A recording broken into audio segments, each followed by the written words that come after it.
A warm welcome to you all. I am Adeshewa Josh, and this is Africa Matters. Will Sudan finally end years of political deadlock, anti-military protests, communal violence, and an economic downturn this year? Some Cameroonians express concern as authorities start installing surveillance cameras in more than 200 schools in the English-speaking region to help curb violence. And we'll tell you how a Ugandan entrepreneur is helping new mothers boost milk supply for their babies by using oat cookies.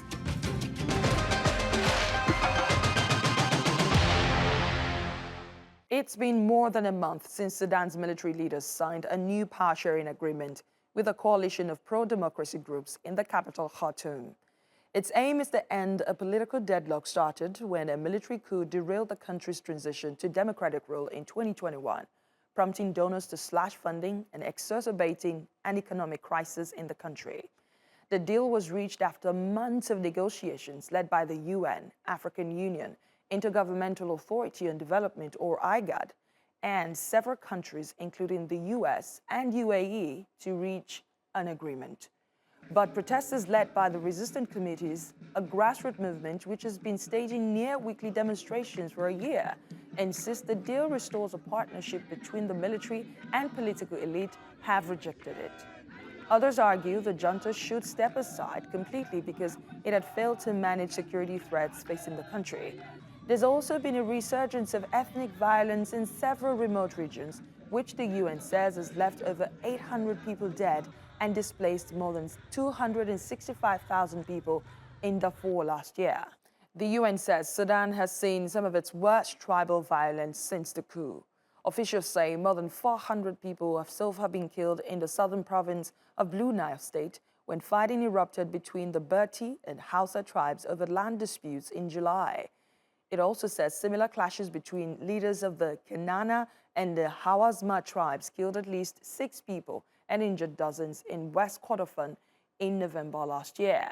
And by December, renewed clashes between groups of Arab Rizagat and the Fur people in Darfur had killed nearly 50 people. Before we bring in our guest, let's take a quick look at the power-sharing deal that was signed in December last year and see some of the tough issues pro-democracy activists want addressed. The military agreed to endorse a new transitional prime minister until an agreement over a permanent candidate can be reached, but the deal doesn't have a firm date set for when this should happen. A 2-year transitional period will begin when the new prime minister is appointed. This is in line with the original plan set in motion after Bashir's removal in 2019, which was overturned by the 2021 coup. And finally, the parties involved in the deal have agreed to organize and deliver a civilian-led election at the conclusion of the 2-year period. Let's get the latest from Kholood Khair. She is the director of Confluence Advisory, a policy think tank in Sudan. She joins me from Khartoum via phone. Thank you so much for making the time. With all of the crises happening right now in Darfur, do you think the power-sharing deal has anything to do with it? Well, it's quite clear that the deal signed last month, the framework agreement, which is meant to be a sort of an initial deal that leads on to a final agreement in the near future, hasn't really instilled the kind of confidence that there will be a civilian government in Khartoum, that there will be a civilian government in general in Sudan. And that's why we see these restive areas, not just in Darfur, but across different parts of the country, continue to be engulfed in violent conflicts. Of course, with the case of Darfur, we also have cross-border issues related to Central African Republic that are fueling some of the conflicts in Darfur. But the deputy of the Transitional Sovereign Council, General Hemeti, has recently been in Darfur trying to calm the tensions between groups, but of course his own troops are implicated in these conflicts, and it's going to take a lot more than a single trip to bring about these kinds of reconciliations. The government at the moment, or the regime at the moment, is clearly incapable of bringing about the kind of governance that Sudan needs. As you say, this isn't the final agreement. There's supposed to be more negotiations to be able to come to a more solid agreement supposedly even by now, they're supposed to have come to a firmer agreement there hasn't been any timeline. Do you think this is going to happen? I mean, the original time frame of a month to discuss and gain consensus on the key issues plaguing Sudan at the moment was far too naive. Obviously, these issues that include security sector reform, transitional justice, financial accountability, what to do about the peace agreement, what kind of governance issues and solutions are required in the east of Sudan, those are going to take a lot longer than a month to sort out. It's my understanding that the workshops around gaining consensus on these issues have only just started or will only just start this week. And I think they need to take as long as they need to. Having sort of a rushed time frame is not really going to help matters. This is a deal and a political process that already has a lot of mistrust, and it already has a lack of confidence from many parts of Sudan's society. And it needs to take sort of a longer time frame to gain that trust first, before the solutions that arise out of these consultations can actually sort of make way to a final agreement. But if there are no firm dates for the appointment of the Prime Minister and the final agreement, how are you supposed to be able to monitor the progress of this deal? Well, that's exactly the crux of the matter. Currently, there are two sorts of timeframes that are playing out. One, which is embedded in the political process, which of course is very much internationally led by the tripartite mechanism, which is the United Nations, the African Union, GAD. But of course, there are other political processes that are ongoing in Sudan, more domestic processes, that see a sort of longer time frame for consensus around these issues. And trying to reconcile those two things is going to be quite difficult. And as you say, once even those 5 tricky and sticky issues are dealt with, or some consensus is gained around them, we're still going to have a very difficult time figuring out who is going to be the Prime Minister in the next transitional period. That's the bottleneck. That's where all of this could sort of falter even more. This is interesting. Now, one of the sticky issues for the Resistance Committee and other pro-democracy groups rejecting this deal is that they want to see the military face the law for the violence meted on civilians. Do you think this will happen? Quite frankly, it's not promising. You know, the resistance committees have always said the transitional justice or justice for the crimes committed, not just since the coup, but since the revolution, and in some parts of the country, certainly for even before that. What we haven't seen in this entire process, even before the 5th of December agreement, but certainly since then, is any commitment from the security services that they will be seeking out some kind of transitional justice mechanisms or some kind of recompense for the crimes that have been committed. What we have seen is a lot of rhetoric around needing to send transitional justice, but people aren't buying that. I think we're going to see much more concretized commitments from the generals, and right now there don't seem to be any. Before I let you go, the question is this the year that Sudan will finally end this political deadlock and fix the economy and do all of the things that the Sudanese people want, to just live in peace and harmony? I would love to say yes, but as things currently stand, I think we will actually see a deepening of some of the crises in Sudan, because all of these things that you've mentioned, the economy, the coup and the militarism that it was brought about, this coup and indeed successive coups in Sudan, bearing in mind, of course, that Sudan has had the highest number of coup attempts in Africa. All of these issues are intertwined. And yet the way that the political process is currently being set up is that we're dealing with them effectively in silos. So we're never really going to get to that kind of transformative change that we want to see if we continue along this political process.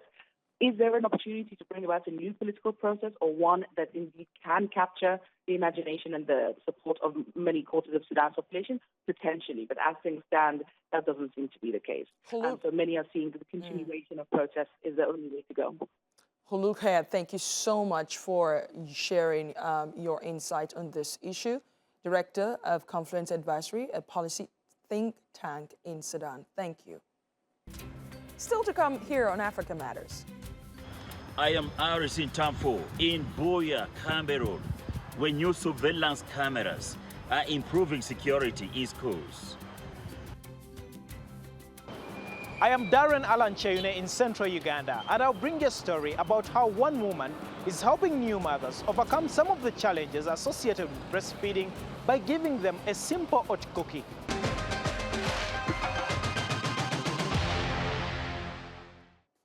Let's take you to Cameroon now, where students and teachers in the English-speaking regions are often targeted by armed separatists. Authorities have started installing surveillance cameras in government schools to help deter attacks and prevent crime on campus. Arison Tamfo visited a school in Buea to see how the new security measures are shaping up. Schools have become a battlefield since a separatist conflict began in the two Anglophone regions of Cameroon 5 years ago. Buildings have been damaged. Students and teachers fear being kidnapped and killed. But a continuous number of adoptions and vandalism to the schools has created a new sense of urgency. For the first time, the government is planning to install surveillance cameras in more than 200 government-run schools to increase security. Surveillance camera helps us to know what's going on campus, because you cannot be everywhere at the same time. With a surveillance camera, you're able to see what's happening at various angles of the school. For example, I have this one in front of me here. There are 11 cameras. It helps to secure the school to an extent, as we are sure that if people are trying to intrude into the school from various angles, can be able to track them down. If they rewind it, they have to replay it. It can help the police people detect who was the intruder. Cameras have been installed inside and outside 60 schools so far. It's hoped that this will reduce crime and also enhance visibility into day-to-day activities and operations. Some of the new equipment includes multi-sensor cameras, and school officials can access and monitor the cameras from their mobile devices. The government says the new security measure is a work in progress. Cameras will be installed in schools across the country eventually. For most students and teachers, the initiative has provided relief. First, the students are aware that there are cameras, so they're careful about the kind of crimes they commit on campus. And people from outside, some have noticed it, because when you're entering the gate, you see that there's a camera, if you're vigilant. So if you have any intention, that will scare you. So security has improved? Security has improved tremendously. At first, we felt very insecure due to the kidnappings which have occurred due to the crisis. But now, with the cameras, the teachers can monitor every action from each angle. So we are very safe, we are very secure. There are no more insecurities about kidnapping. And it makes the environment very conducive for learning. But security experts are worried. A school is supposed to be a place of liberty for students to learn and feel free, despite the security concerns that are there. But monitoring everything they are doing 24 hours, I think, is an infringement into their privacy. However, the government insists that the new security measure is helping schools become proactive rather than reactive. Arison Tamfo, Africa Matters, Buea, Cameroon. Less than half of newborn babies in the world are exclusively breastfed in their first hour of life, with many mothers struggling to produce breast milk. The World Health Organization recommends breastfeeding for at least 6 months in order to give babies the best possible start in life. But one Ugandan woman is working to improve that in Africa by producing oat cookies. From Kampala, Darren Alancheune reports. Madina Nabulia is a mother of 4 in Uganda's capital, Kampala. But she became frustrated after delivering twins 6 weeks ago. It was prematures and they were twins. It was so challenging, I could barely produce any milk. I tried out options like porridge, silverfish, and the babies. It was really frustrating because the babies could not get any milk. They were crying, they were stressed. So it was really challenging and stressful. Madina's breast milk supply increased days later when a friend recommended some oat cookies. These snacks are Roshan Kawesa's brainchild. Her home-based company makes products which help mothers to stimulate production of breast milk. I was around many mothers that were struggling with low breast milk supply, some of who were friends, relatives, colleagues, and it really challenged me. I felt that I needed to do something to solve this problem. So I searched the internet, I read books, and I got in touch with experts who helped me come up with a conclusive idea to be able to solve the problem. Using simple baking processes, Roshan produces lactation cookies, drinking chocolate, smoothie mixes, and granola. The cookies are made up of flour and oats, but the essential ingredient is a plant molecule called galactagogues, which is believed to increase the level of prolactin, a hormone needed to produce breast milk. Only 44% of newborns are exclusively breastfed in the first 6 months of life, according to the UN. The American agency, USAID, says Uganda's neonatal death rate in 2019 was 3 times higher in babies who were not breastfed immediately after birth. Many new mothers struggle to breastfeed their babies due to a medical condition or lack of neonatal knowledge. Roshan has now produced more than 50,000 cookies over the past 2 years. She sells the cookies for about $7 a pack. She has a clientele of about 500 mothers in Kampala, with a growing market in neighboring East African countries. Children's specialists like Dr. Elizabeth Kutamba welcome products like Roshan's. Emotionally, children who actually exclusive breastfeed, they seem to do well psychologically, emotionally, compared to those who are bottle fed. But also, exclusive breastfeeding helps these children to have a sharp memory. So cognitive function, they tend to do well. They're intelligent when we compare those of their counterparts who are bottle fed. Madina Nabulia is just thankful that these little biscuits not only help feed her babies, but also allow her to create a closer bond with them. Darren Alan Cheyune, Africa Matters, Kampala, Central Uganda.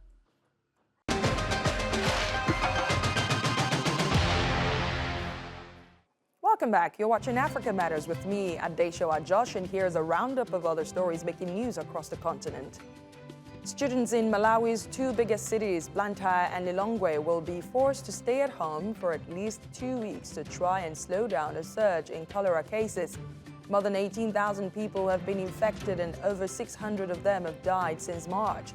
The country is experiencing one of the worst severe cholera epidemics in decades. A lack of proper healthcare facilities, along with vaccination shortages, is exacerbating infection rates.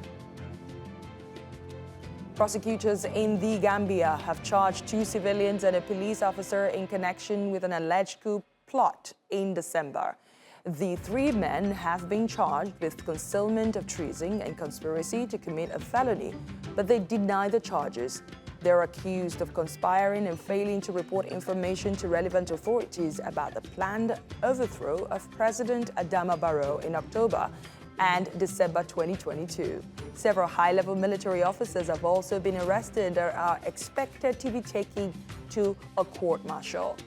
Since 2020, Mali, Guinea, and most recently Burkina Faso have also been taken over by the military. Burkina Faso's junta has demanded that the French ambassador leave the country, marking a further deterioration in ties between the West African nation and its former colonial master. A spokesperson for the French Foreign Ministry acknowledged receipt of the letter. The request comes days after the United States banned Burkina Faso from its duty-free trade program for Africa. Meanwhile, the government says it's investigating who was behind the killing of 28 people whose bodies were discovered in the northwest region of the country.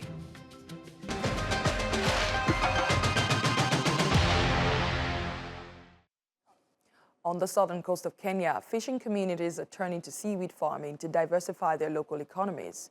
And though the industry has long been dominated by men, women are now taking the lead in what's becoming a more profitable business.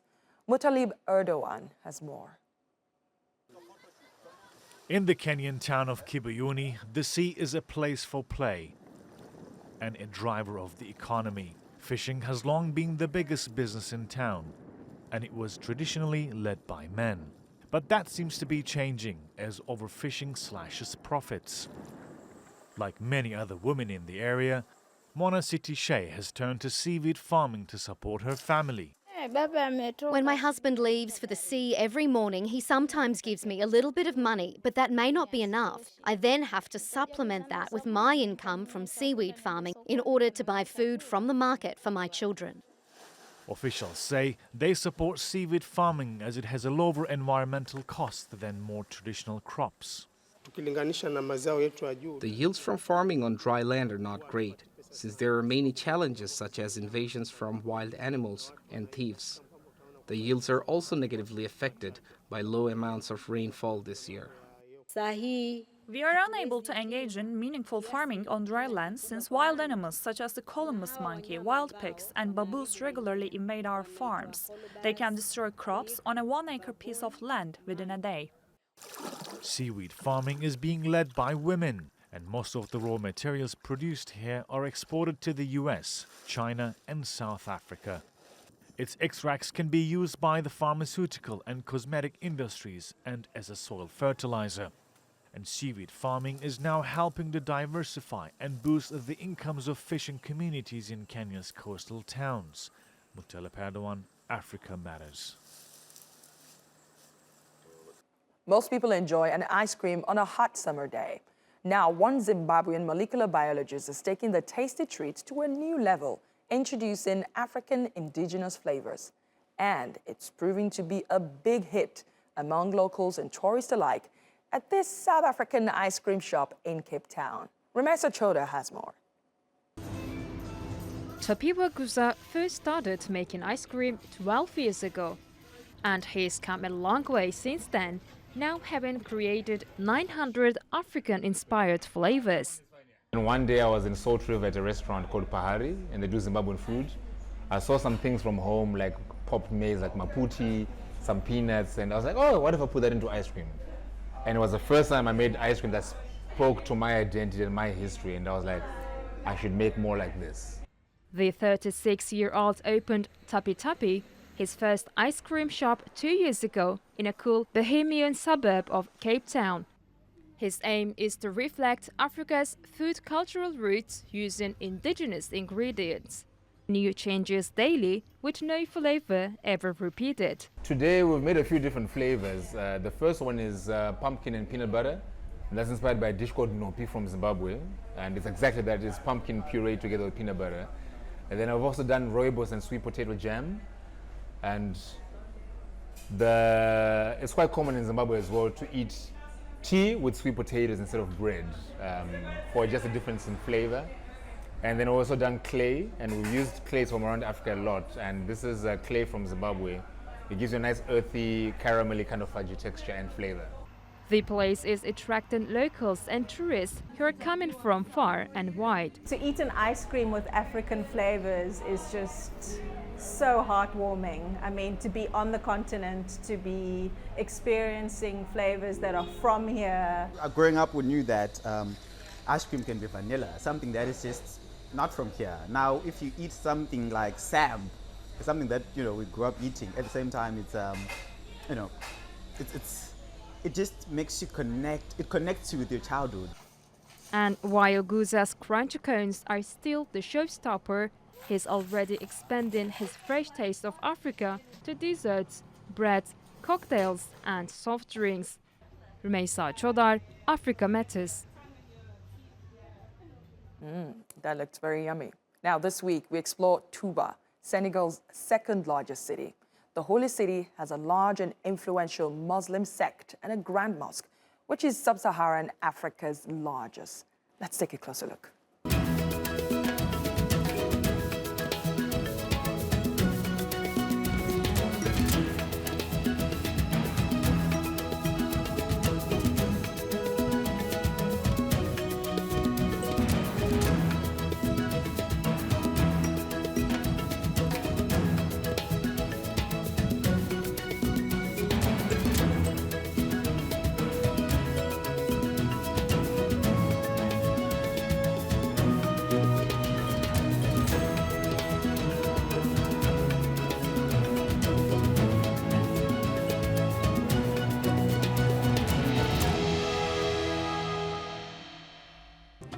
And that's our show this week. Please share your thoughts and suggestions about the stories you've seen in this episode, or ideas on what you would like us to cover on Twitter using the hashtag #AfricaMatters.